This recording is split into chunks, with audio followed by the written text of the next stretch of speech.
Hello everybody, Dave from Eerie Arachnids once again. I think you guys saw this enclosure on the left of your screen here. I'm not positive if I actually showed you this or not. I think I did, but I can't remember. Anyway, these are the two target enclosures, the taller ones. So let me, oh yeah, they're the ones with the white tops. Okay, so if anybody uses these, just an FYI, because I dropped my Sericopelma Stana Canalinas yesterday, the one that's, like half the size, because I pinched it right here to pick it up. It wasn't a very smart move on my part, but I pinched it here to lift it up, and when I did that, the lid from the backside flipped up, and the enclosure spilled on the floor. Fortunately, the spider stayed in the enclosure. I don't know how, because the cork bark came out that the spider was under. Half the substrate came out. It was all over the floor, but the spider was actually in what was left over of the substrate, and seems to be okay. So thank God. So no more grabbing up there. Everything's going to be grabbing down here when we work with these enclosures. So I rehoused 3 tarantulas today, and this is one that I rehoused a while back. Now, this is a Tarantula marinus tete. This is a Tarantula marinus Mozambique. I wanted to experiment, and you can see what I did here. And this one I just did today, and we'll home in on him a little bit. He's kind of, or she's kind of chubby. You can see, not very well, but was fed yesterday with a waxworm.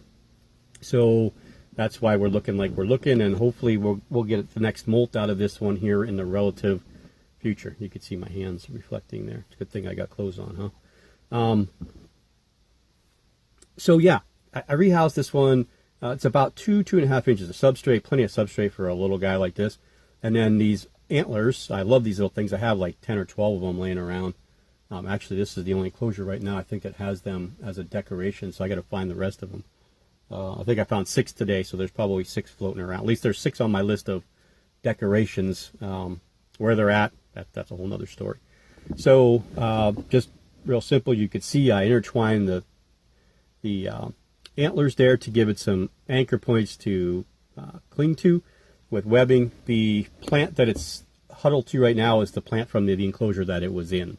So it went right for that plant. I mean, literally right for that plant.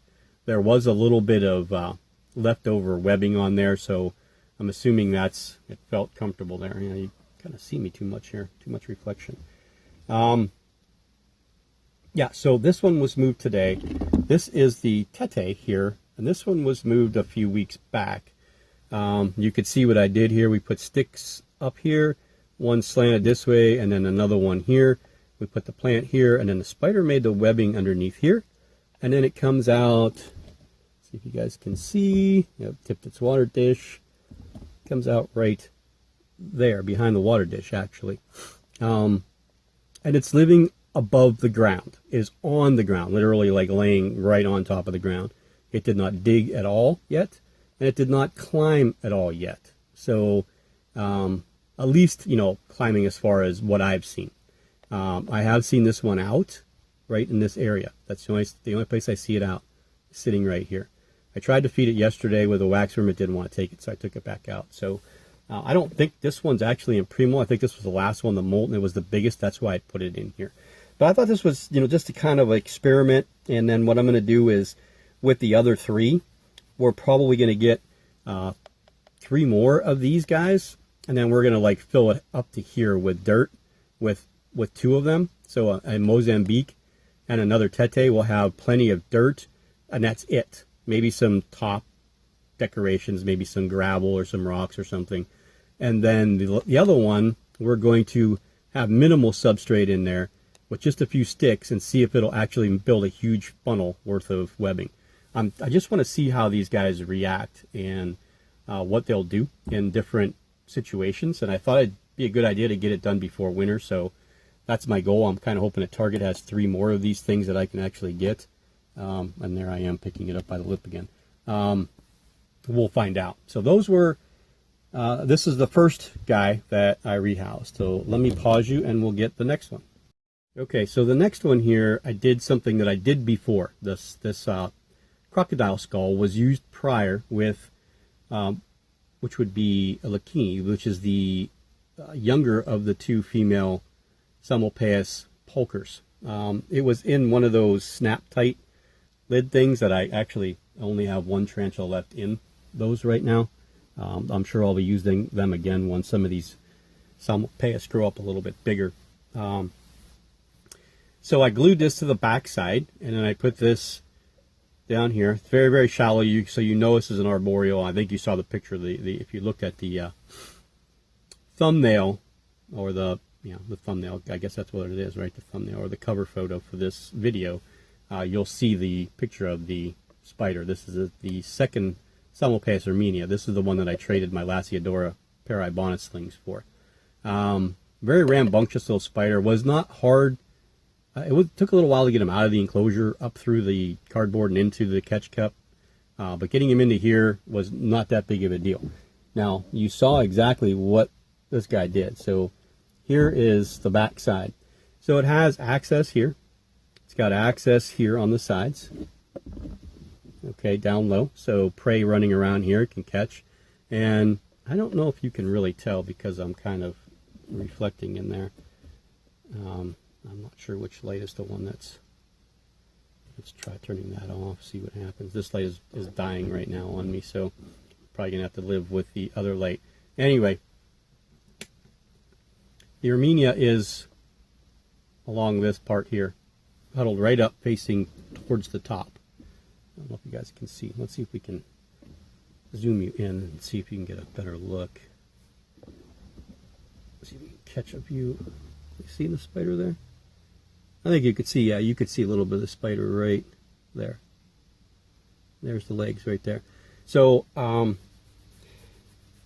I debated this a little bit because of how high up the opening for the crocodile skull is versus the top of the lid.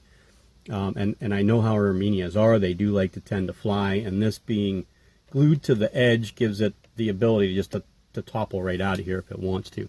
Hopefully it'll like what it does. It'll web up this stuff in here. It'll be more comfortable, and it'll act more like a Armenia. My other Armenia does not have a distinct hiding spot like this. It has some wood in there that it kind of just made a dirt curtain out of, and down below where this guy was living. This guy was living down below in its enclosure, actually burrowed along the side. So now it has something higher to climb. So hopefully it will take more to this, and we'll kind of monitor the two of them and see how they act as far as being up or down, and kind of monitor as they grow.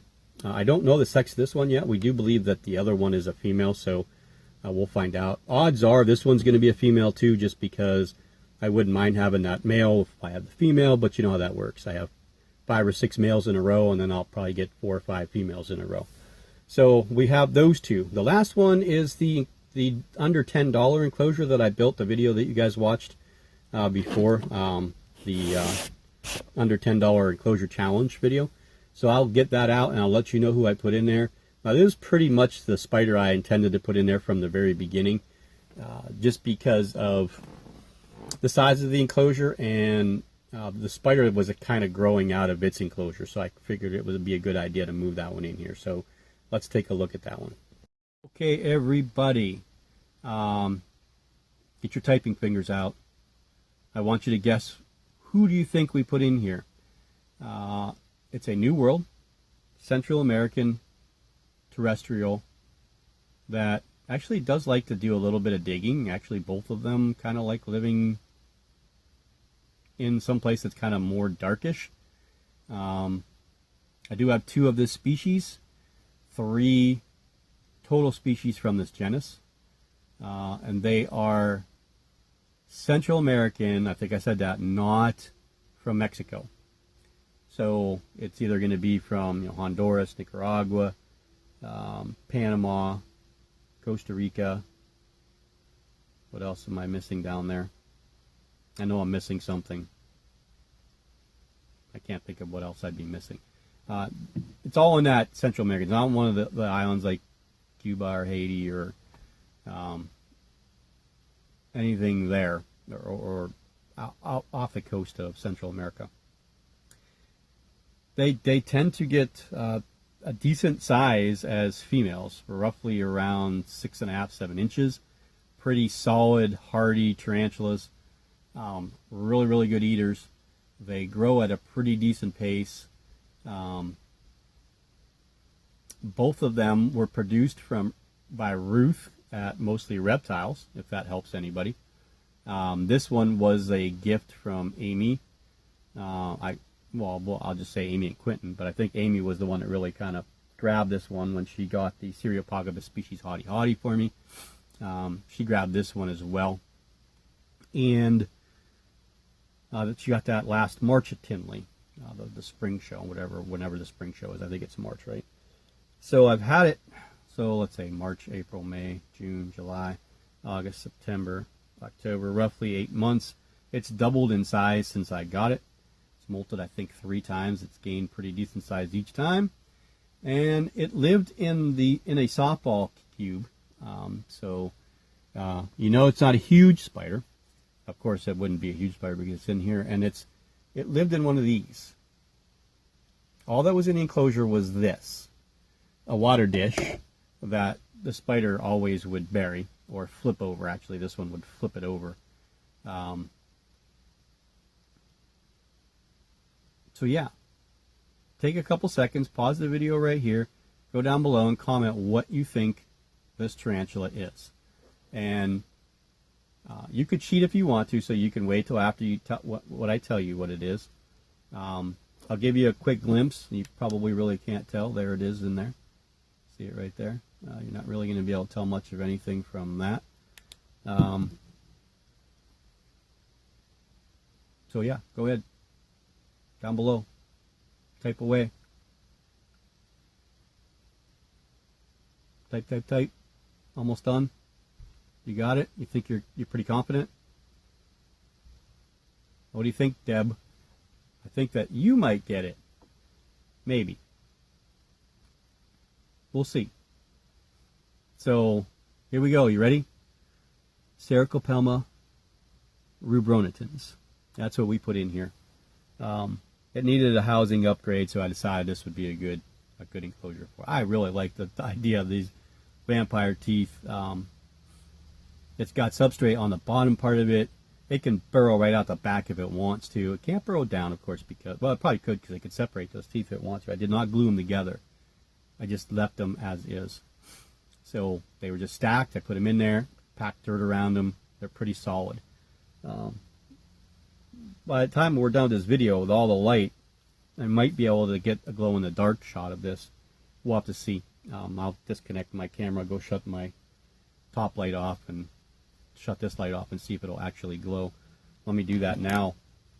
And then I'll just talk to you guys real quick about 2 real quick things, and then we'll end this video and we'll talk about some of the other stuff in the update. I'm going to pause you right here and get all the lights off.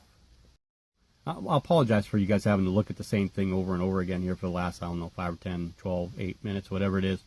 I'm not really seeing any kind of spider stuff and just listening to me blabber. But I just want to say just a few more quick things. We are doing 2 giveaways at the Tarantula Community Facebook group. So if you're not a member there, go check it out. Please go check it out. We're closing in on 5K members, which is really cool. We are giving away a Chromatopelma cyanea pubescent sling, I think right around the 1 inch, a little bit bigger mark. I think that's how big it is. That's sponsored by Amy and Quentin Salinas through Pelt Friction. And then Pelt Friction is donating a Hapalopus species Columbia large in honor of Halloween. So, yeah, 2 cool giveaways. I believe that's completely duty-free, paid for and sent to your door. So, yeah, check that out.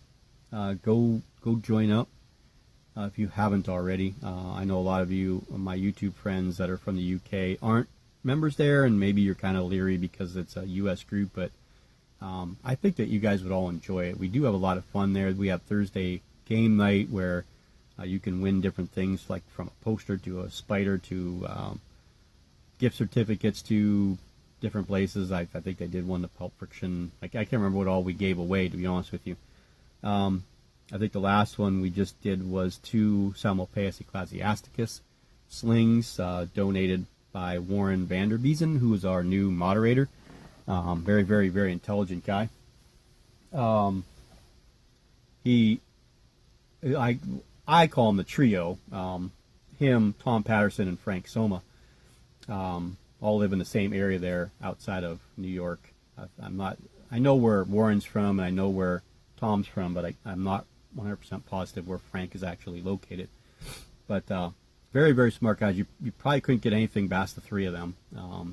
Frank's been doing it for a long, long, long, long time, and Tom's been doing it for quite a long time. I don't know how long Warren's been doing it, but he's doing it long enough that you don't have to question any of his information. So some new things that are happening there. I mean, you got a lot of good people there that are working hard to make that place a really, really good community for people. Yeah, go check it out. And we'll do an update on some other stuff. By the way, the teeth weren't ready to glow yet. They glowed just a little bit, and they didn't glue. They glowed just a little bit, but not enough to warrant shutting it off. I mean, I can show you real quick with the light. You get just that little tiny glow. I can see it, but it's not coming up in the camera very well. So, yeah. So again, I apologize for you guys having listened to me. I know a lot of you guys like to listen to me talk. It's kind of soothing. You just kind of put me off in the distance and go about your business and just listen to me ramble on. But I'm pretty much done. I got to pick up everything here, and because I get up so early, I'm kind of an early to bed kind of guy. So I'm usually asleep by 9:30ish Eastern Standard Time, because I don't sleep very well at night, up 2 or 3 times. So I got to get to bed kind of early. And then Eric, this weekend we got districts for Eric's cross country. Hopefully he does well, his team does well, and then they'll qualify for states the following week down in Hershey, Pennsylvania. So I know I have some friends down in that area, so maybe if any of you guys are watching the video, and I don't think we're going to stay. I think we're just going to drive down, watch him run, probably go through the Hershey thing, depending on what my wife can do with her ankle, and then come back home that same day, which is a long, long day. You're talking about 10 hours in the vehicle. That's not fun, especially if I'm the only one that can drive, because now my daughter has a job, so she can't go. I don't know how much Linda can drive. She can, but Eric will be too tired from running to drive back home, so I might get stuck driving down and then driving back home, which is not going to be good. So wish me luck on that. First we got to get Eric to qualify. He has qualified his freshman, sophomore, and junior year. If he qualifies his senior year, he'll be the first one at his high school to qualify for states all 4 years, which is kind of cool for him. Yeah, so that's really it. So go check out the Tarantula community. Go check out all my YouTube friends. I know Andrew from Andrew's Tarantulas is still closing in that 1K sub mark. Get him to that mark. Go check out Andrew's Tarantulas, please, and sub if you haven't. He's doing a 1K sub giveaway, which is international. I think it's UK, Europe, and then he's got a Pulp Friction here that'll help him if someone from the United States wins. I don't think Canada can get into that. I don't think that there's a outlet there yet. But and then, if you guys are subbed here and friends that like watching tarantula videos that haven't subbed to my channel yet, we'll be doing the 2K giveaway real soon. We're almost at 1,800 subs, so we're about 230 away from that mark. So a lot of things being given away here real quick, like if we can get to these numbers. So yeah, let's see if we can pull together and do that, get to that point. And also don't forget to go check out Gray Ghost Creations and her adult coloring book. I think we're on the last day maybe, or it may have already passed for the sponsor part where you can pre-order things. But she got her books in early, so they'll be shipping here real soon, which is really exciting. I know she's really excited to get the books into you guys' hands. She's developing the bookmark right now. I'm not going to tell you what it is, but it's a species that lives in the trees, and it's either from India or from Sri Lanka, so you can kind of guess what they are. I don't know which species it is because it's still in black and white, so kind of excited to see what she does with that. She did this beautiful magnet with a couple pumpkins and a Salmopaeus erminia on it. Absolutely gorgeous. I got to get my hands on one of those. So yeah, that's it really. I hope you guys enjoyed this again. I really appreciate you guys tuning in. I really appreciate you hanging in, listening to me for this long, for those of you that did. And especially when you didn't really get to see much of anything. All you got to see is a brief glimpse of two tarantulas. Yeah. See you guys later, and happy keeping.